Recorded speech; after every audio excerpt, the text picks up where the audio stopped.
Okay, folks, forgive me for oversimplifying and generalizing, but here's one way to look at it. Everyone streamed out of high school, and some stayed close to home and some left. The ones who left expanded and progressed, and the ones who stayed didn't.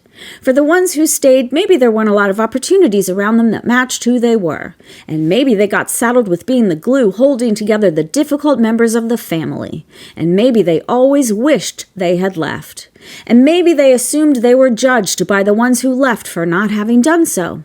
And that's where the dastardly architects of the MAGA movement came in. They hijacked folks where they hurt. Because with everything being the same, they knew the ones who stayed didn't have much going on, so they had lots of time for grievances. The right-wing masterminds knew they had an in because feeling judged doesn't feel good. It brings up shame.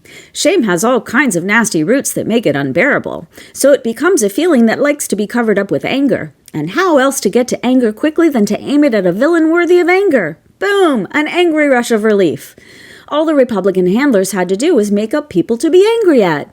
Why not aim it at the people who left? They're not around to defend themselves, so voila, easy villains. So the evil geniuses behind the far-right movement told the folks who stayed, the conservatives, about liberal people who are soft and selfish, callous and flighty, people who are promiscuous and weak, dangerous and sick. They got stories about liberals who scheme to confuse children about their bodies and sexuality, liberals who permanently maim children for the sheer satisfaction of having done it.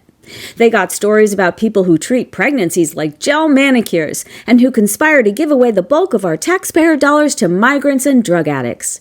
The Republican masterminds created fantasy liberal monsters, and the media machine repeated the fantasy across a mind-boggling sea of megaphones, representing the coordination, forethought, and funding that has gone into literally defrauding the brains of millions of people, like mass-coordinated slander of a whole sector of the population. And it worked. The folks who stayed did what they were told. They believed all of it. They hated the villains. They were cruel to the liberals. They voted and they won. Well, clearly, mission accomplished. What a feat to have beaten pretend people. You would think Orangina would feign gratitude and keep touting the campaign promises a little longer. But no, that phase is over. He's already made it known. No, I'm not going to get grocery prices down. That's too hard. And who gives a rat's ass about trans people? There's only a few of them. Yeah, shocker. Joke's on you, conservatives.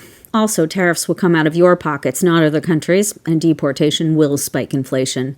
But your part is over. Orangina doesn't need you anymore. Now the folks who matter are the guys who are anteing up for the poker game, buying their shot at greasing the king when it comes time to sort out which of his batshit crazy policies he was joking about, and which ones he's going to follow through on, and how much he might need to be bribed to change his mind. I'm pretty sure the folks who believed lies about liberals and voted against their best interests don't have $1 million to get in on that game.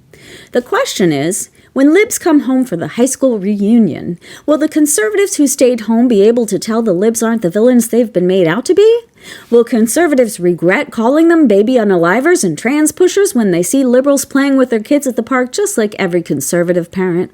Or will conservatives pick a fight like they used to do in high school in the hopes they'll get to see some liberal tears while their party robs them blind and make sure even if they wanted to, they'll never have the means to leave home? Yeah.